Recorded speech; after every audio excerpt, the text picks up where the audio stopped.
Hello, എല്ലാവർക്കും PSC tips and ട്രിക്സിൻ്റെ പുതിയ വീഡിയോയിലേക്ക് സ്വാഗതം. ഇന്ന് നമ്മൾ നോക്കുന്നത് 5ാം ക്ലാസ്സിലെ സാമൂഹ്യശാസ്ത്രത്തിലെ 2ാമത്തെ ചാപ്റ്റർ കല്ലിൽ നിന്ന് ലോഹത്തിലേക്ക് നോക്കാം. ആഹാരം സമ്പാദിക്കാനും മൃഗങ്ങളിൽ നിന്ന് രക്ഷ നേടാനും ആദിമ മനുഷ്യൻ ഉപയോഗിച്ചിരുന്ന ആയുധം ശില അഥവാ കല്ല്. ആഹാരം സമ്പാദിക്കാനും മൃഗങ്ങളിൽ നിന്ന് രക്ഷ നേടാനും ആദിമ മനുഷ്യൻ ഉപയോഗിച്ചിരുന്ന ആയുധമാണ് ശില അഥവാ കല്ല്, സ്റ്റോൺ. ശില ആയുധമായി ഉപയോഗിച്ചിരുന്ന കാലഘട്ടം അറിയപ്പെടുന്നത് ശിലായുഗം. ശില അഥവാ കല്ല് ആയുധമായി ഉപയോഗിച്ചിരുന്ന കാലഘട്ടം അറിയപ്പെടുന്നത് ശിലായുഗം. അടുത്തത് പ്രാചീന ശിലായുഗം, പാലിയോലിത്തിക് ഏജ്. ആയുധങ്ങളും ഉപകരണങ്ങളുമായി മനുഷ്യർ പരിക്കൻ കല്ലുകൾ ഉപയോഗിച്ച കാലഘട്ടം അറിയപ്പെടുന്നത് പ്രാചീന ശിലായുഗം. ആയുധങ്ങളും ഉപകരണങ്ങളുമായി മനുഷ്യർ പരിക്കൻ കല്ലുകൾ ഉപയോഗിച്ച കാലഘട്ടം അറിയപ്പെടുന്നത് പ്രാചീന ശിലായുഗം അഥവാ പാലിയോലിത്തിക് ഏജ്. എന്തിനൊക്കെയായിരിക്കും പ്രാചീന ശിലായുഗത്തെ മനുഷ്യർ പരിക്കൻ കല്ലുകൾ ഉപയോഗിച്ചിരുന്നത്? മൃഗങ്ങളെ വേട്ടയാടാൻ, മൃഗങ്ങളിൽ നിന്ന് രക്ഷ നേടാൻ, അതുപോലെ കാട്ടുകിഴങ്ങുകൾ കുഴിച്ചെടുക്കാൻ. ആയുധങ്ങളും ഉപകരണങ്ങളുമായി മനുഷ്യർ പരിക്കൻ കല്ലുകൾ ഉപയോഗിച്ചിരുന്ന കാലഘട്ടം അറിയപ്പെടുന്നത് പ്രാചീന ശിലായുഗം. അതുപോലെ പ്രാചീന ശിലായുഗത്തെ മനുഷ്യർ പരിക്കൻ കല്ലുകൾ ഉപയോഗിച്ചിരുന്നത് മൃഗങ്ങളെ വേട്ടയാടാൻ, മൃഗങ്ങളിൽ നിന്ന് രക്ഷ നേടാൻ, അതുപോലെ കാട്ടുകിഴങ്ങുകൾ കുഴിച്ചെടുക്കാൻ. ഗുഹകളിലായിരുന്നു പ്രാചീന ശിലായുഗത്തിലെ മനുഷ്യരുടെ താമസം. പ്രാചീന ശിലായുഗത്തിലെ മനുഷ്യർ ഗുഹാവാസികളായിരുന്നു. അതുപോലെ മനുഷ്യൻ തീ ഉപയോഗിക്കാൻ തുടങ്ങിയ കാലഘട്ടം പ്രാചീന ശിലായുഗം. പ്രാചീന ശിലായുഗത്തിലാണ് ആദ്യമായി മനുഷ്യർ തീ ഉപയോഗിക്കാൻ തുടങ്ങിയത്. അപ്പോൾ ഗുഹാവാസികളായിരുന്നു പ്രാചീന ശിലായുഗത്തിലെ മനുഷ്യർ. അതുപോലെ തീ ആദ്യമായി മനുഷ്യർ ഉപയോഗിക്കാൻ തുടങ്ങിയത് പ്രാചീന ശിലായുഗത്തിലാണ്. അടുത്തത് നവീന ശിലായുഗം, നിയോലിത്തിക് ഏജ്. പ്രാചീന ശിലായുഗത്തിലെ ആയുധങ്ങളിൽ നിന്ന് എന്ത് വ്യത്യാസമാണ് നവീന ശിലായുധങ്ങൾക്കുള്ളത്? പ്രാചീന ശിലായുഗത്തിലെ ആയുധങ്ങളിൽ നിന്ന് എന്ത് വ്യത്യാസമാണ് നവീന ശിലായുധങ്ങൾക്കുള്ളത്? നമ്മൾ പറഞ്ഞു പ്രാചീന ശിലായുഗത്തിൽ പരിക്കൻ കല്ലുകളാണ് ഉപയോഗിച്ചിരുന്നതെന്ന്. അതിൽ നിന്ന് എന്ത് വ്യത്യാസമാണ് നവീന ശിലായുധങ്ങൾക്കുള്ളത്? അതിൽ നിന്ന് കൂടുതൽ മൂർച്ചയുള്ളവയാണ്, അതുപോലെ മിനുസപ്പെടുത്തിയവയാണ്. ഇവയാണ് വ്യത്യാസം. കൂടുതൽ മൂർച്ചയുള്ളവയും അതുപോലെ മിനുസപ്പെടുത്തിയ കല്ലുകളാണ് നവീന ശിലായുഗത്തിൽ ഉപയോഗിച്ചിരുന്നത്. ഇത്തരം സവിശേഷതകൾ ഉള്ള ഉപകരണങ്ങളും ആയുധങ്ങളും ഉപയോഗിച്ച കാലഘട്ടത്തെ നവീന ശിലായുഗം എന്ന് വിളിക്കുന്നു. കൂടുതൽ മൂർച്ചയുള്ളവയും മിനുസപ്പെടുത്തിയമായ ഉപകരണങ്ങളും ആയുധങ്ങളും ഉപയോഗിച്ച കാലഘട്ടത്തെ നവീന ശിലായുഗം എന്ന് വിളിക്കുന്നു. നവീന ശിലായുഗത്തിലെ മനുഷ്യജീവിതത്തിൻ്റെ പ്രത്യേകതകൾ എന്തൊക്കെയായിരുന്നു? കൃഷി ചെയ്യാൻ ആരംഭിച്ചത് നവീന ശിലായുഗത്തിലെ മനുഷ്യരാണ്. അതുപോലെ വാസസ്ഥലങ്ങൾ ഉണ്ടാക്കാൻ തുടങ്ങി. അതുപോലെ മൃഗങ്ങളെ ഇണക്കി വളർത്തി, മൺപാത്ര നിർമ്മാണം ആരംഭിച്ചു, ചക്രങ്ങൾ ഉപയോഗിച്ചു. ഇതെല്ലാം നവീന ശിലായുഗത്തിലെ മനുഷ്യർ തുടങ്ങി വെച്ചതാണ്. അടുത്തത് താമ്രശിലായുഗം അഥവാ ചാർക്കോളിത്തിക് ഏജ്. പിൽക്കാലത്ത് ശിലായുധങ്ങളോടൊപ്പം ചെമ്പ് അഥവാ താമ്രം കൊണ്ടുള്ള ഉപകരണങ്ങളും മനുഷ്യർ ഉപയോഗിച്ചു തുടങ്ങി. കല്ലിനെ അപേക്ഷിച്ച് കൂടുതൽ മൂർച്ചപ്പെടുത്താവുന്നതും രൂപമാറ്റം വരുത്താവുന്നതും സൗകര്യപ്രദമായി ഉപയോഗിക്കാൻ കഴിയുന്നതുമായിരുന്നു ചെമ്പ്. കല്ലുകൊണ്ടും ചെമ്പുകൊണ്ടുമുള്ള ഉപകരണങ്ങളും ആയുധങ്ങളും ഉപയോഗിച്ചിരുന്ന കാലഘട്ടം താമ്രശിലായുഗം അഥവാ ചാർക്കോളിത്തിക് ഏജ് എന്നറിയപ്പെടുന്നു. മനുഷ്യൻ കല്ലുകൊണ്ടും ചെമ്പുകൊണ്ടുമുള്ള ഉപകരണങ്ങളും ആയുധങ്ങളും ഉപയോഗിച്ചിരുന്ന കാലഘട്ടമാണ് താമ്രശിലായുഗം. അടുത്തത് വെങ്കലയുഗം, ബ്രോൺസ് ഏജ്. ആയുധങ്ങളും ഉപകരണങ്ങളും ഉണ്ടാക്കാൻ വെങ്കലം ഉപയോഗിച്ച കാലം വെങ്കലയുഗം എന്നറിയപ്പെടുന്നു. ആയുധങ്ങളും ഉപകരണങ്ങളും ഉണ്ടാക്കാൻ വെങ്കലം ഉപയോഗിച്ച കാലം വെങ്കലയുഗം എന്നറിയപ്പെടുന്നു. ഈയവും ചെമ്പും ഉരുക്കി ചേർത്ത് നിർമ്മിച്ച ലോഹസങ്കരമാണ് വെങ്കലം. ഈയവും ചെമ്പും ഉരുക്കി ചേർത്ത് നിർമ്മിച്ച ലോഹസങ്കരമാണ് വെങ്കലം അഥവാ ഓട്. നദീതട സംസ്കാരങ്ങൾ വികാസം പ്രാപിച്ച കാലഘട്ടം കൂടിയാണ് വെങ്കലയുഗം. നദീതട സംസ്കാരങ്ങൾ വികാസം പ്രാപിച്ച കാലഘട്ടമാണ് വെങ്കലയുഗം. വെങ്കലയുഗത്തിലെ മാറ്റങ്ങൾ. വെങ്കലം കൊണ്ടുള്ള ആയുധങ്ങളുടെയും ഉപകരണങ്ങളുടെയും ഉപയോഗം മനുഷ്യജീവിതത്തിൽ എന്തെല്ലാം മാറ്റങ്ങളാണ് വരുത്തിയെന്ന് നോക്കാം. ഈ കാലഘട്ടത്തിൽ കൃഷി മെച്ചപ്പെടുകയും കാർഷികോൽപാദനത്തിൽ വർധനവുണ്ടാവുകയും ചെയ്തു. നദീതടങ്ങളിലെ ഫലഭൂയിഷ്ഠമായ മണ്ണും നദികളിൽ നിന്നുള്ള ജലവുമാണ് ഇത്തരത്തിലുള്ള കാർഷിക മികവിന് കാരണമായത്. അതുപോലെ കൃഷി മെച്ചപ്പെട്ടപ്പോൾ ഉണ്ടായ മാറ്റങ്ങൾ, വെങ്കലയുഗത്തിൽ കൃഷി മെച്ചപ്പെട്ടപ്പോൾ ഉണ്ടായ മാറ്റങ്ങൾ എന്തെല്ലാം? അധികമായി ഉൽപ്പാദിപ്പിച്ച ഭക്ഷ്യവസ്തുക്കൾ സംഭരിക്കാൻ തുടങ്ങി. അതുപോലെ കാർഷിക വിഭവങ്ങൾ കൈമാറ്റം ചെയ്യാനുള്ള പൊതുസ്ഥലങ്ങൾ രൂപം കൊണ്ടു. പുതിയ കാർഷികോപകരണങ്ങളുടെ നിർമ്മാണവും ഉപയോഗവും വർദ്ധിച്ചു. അപ്പോൾ കൃഷി മെച്ചപ്പെട്ടപ്പോൾ ഉണ്ടായ മാറ്റങ്ങൾ: ഒന്ന്, അധികമായി ഉൽപ്പാദിപ്പിച്ച ഭക്ഷ്യവസ്തുക്കൾ സംഭരിക്കാൻ തുടങ്ങി. കാർഷിക വിഭവങ്ങൾ കൈമാറ്റം ചെയ്യാനുള്ള പൊതുസ്ഥലങ്ങൾ രൂപം കൊണ്ടു. 3, പുതിയ കാർഷികോപകരണങ്ങളുടെ നിർമ്മാണവും ഉപയോഗവും വർദ്ധിച്ചു. കൃഷിയോടൊപ്പം വികാസം പ്രാപിച്ച മറ്റ് തൊഴിൽ മേഖലകൾ ഏതെല്ലാം? മൃഗങ്ങളെ ഇണക്കി വളർത്തൽ, ചെമ്പുകൊണ്ടുള്ള പാത്രങ്ങൾ ഉണ്ടാക്കൽ, കളിമൺ പാത്രങ്ങൾ ഉണ്ടാക്കൽ, ആഭരണങ്ങൾ ഉണ്ടാക്കൽ, ഇഷ്ടിക നിർമ്മാണം, തുണി നെയ്ത്ത്, ഇവയെല്ലാം കൃഷിയോടൊപ്പം വികാസം പ്രാപിച്ച മറ്റ് തൊഴിൽ മേഖലകളാണ്. അതുപോലെ ഒരു തൊഴിൽ മേഖലയിൽ പ്രവർത്തിക്കുന്നവർക്ക് മറ്റ് തൊഴിൽ മേഖലകളിലുള്ളവരുടെ സേവനങ്ങളും ഉൽപ്പാദിപ്പിക്കുന്ന വിഭവങ്ങളും ആവശ്യമായിരുന്നു.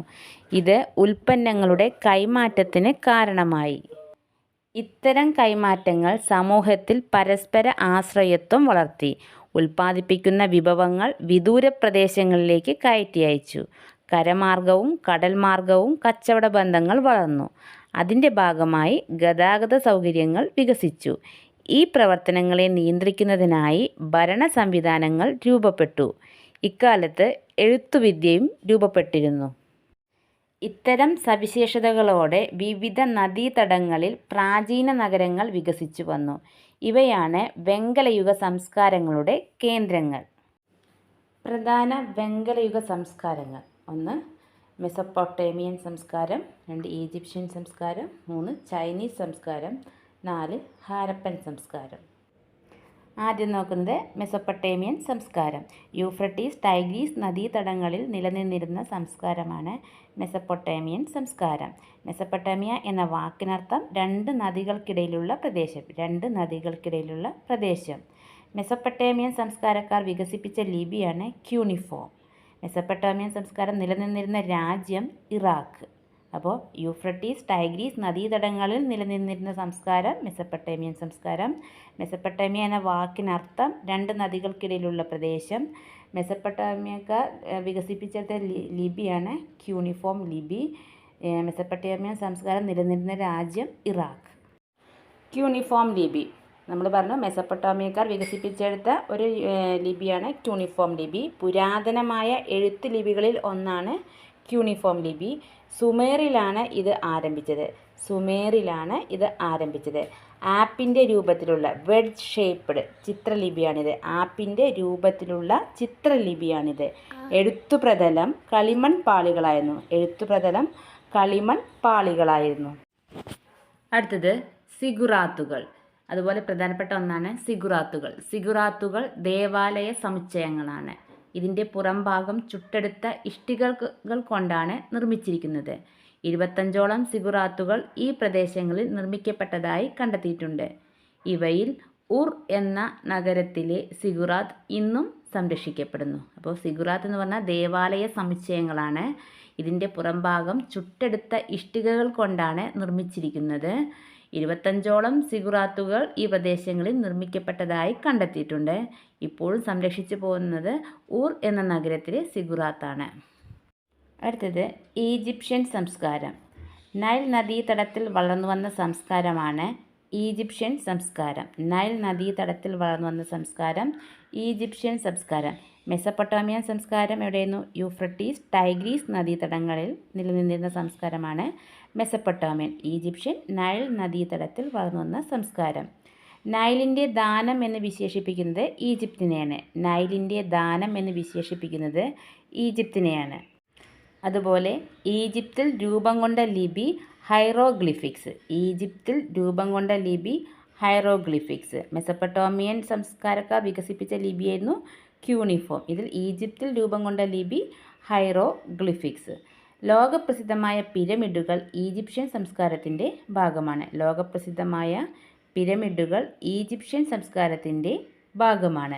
അപ്പോൾ ഈജിപ്ഷ്യൻ സംസ്കാരത്തിൽ നൈൽ നദീതട തടത്തിൽ വളർന്നു വന്ന സംസ്കാരമാണ് ഈജിപ്ഷ്യൻ സംസ്കാരം. അതുപോലെ ഈജിപ്തിനെ നൈലിൻ്റെ ദാനം എന്നു വിശേഷിപ്പിക്കുന്നു. ഹൈറോഗ്ലിഫിക്സ് ലിപി ഈജിപ്തിലാണ് രൂപം കൊണ്ടത്. ലോകപ്രസിദ്ധങ്ങളായ പിരമിഡുകൾ ഈ സംസ്കാരത്തിൻ്റെ ശേഷിപ്പുകളാണ്. ഹൈറോഗ്ലിഫിക്സ് ലിപി പുരാതന ഈജിപ്തുകാർ ഉപയോഗിച്ചിരുന്ന ലിപിയാണ് ഹൈറോഗ്ലിഫിക്സ്. ചിഹ്നരൂപവും അക്ഷരരൂപവും കൂട്ടിച്ചേർത്തതാണ് ഈ ലിപി. തടിയും പാപ്പിറസും ആണ് എഴുതുവാൻ ഉപയോഗിച്ചിരുന്ന പ്രതലം. അപ്പോൾ ഹൈറോഗ്ലിഫിക്സ് ലിപി എന്ന് പറയുന്നത് പുരാതന ഈജിപ്തുകാർ ഉപയോഗിച്ചിരുന്ന ലിപിയാണ് ഹൈറോഗ്ലിഫിക്സ്.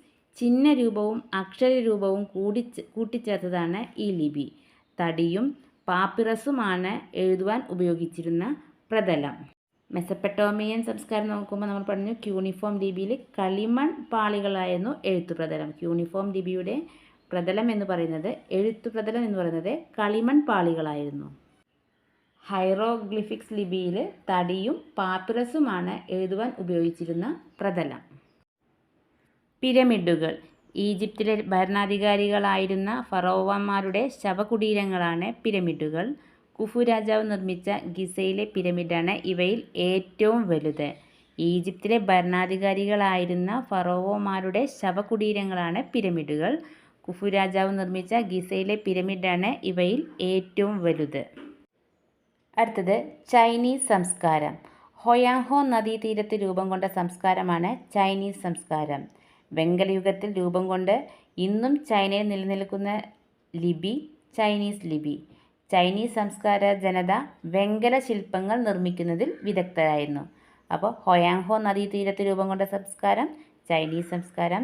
വെങ്കലയുഗത്തിൽ രൂപം കൊണ്ട് ഇന്നും ചൈനയിൽ നിലനിൽക്കുന്ന ലിപി ചൈനീസ് ലിപി. ചൈനീസ് സംസ്കാര ജനത വെങ്കല ശില്പങ്ങൾ നിർമ്മിക്കുന്നതിൽ വിദഗ്ധരായിരുന്നു. അടുത്തത് ഹരപ്പൻ സംസ്കാരം. സിന്ധു നദീതടത്തിൽ രൂപം കൊണ്ട സംസ്കാരമാണ് ഹരപ്പൻ സംസ്കാരം. ഹരപ്പൻ സംസ്കാര പ്രദേശങ്ങൾ ഇന്നത്തെ ഇന്ത്യയിലും പാകിസ്ഥാനിലുമാണ്. നഗരാസൂത്രണത്തിന് പേരുകേട്ട നഗരമാണ് ഹരപ്പ.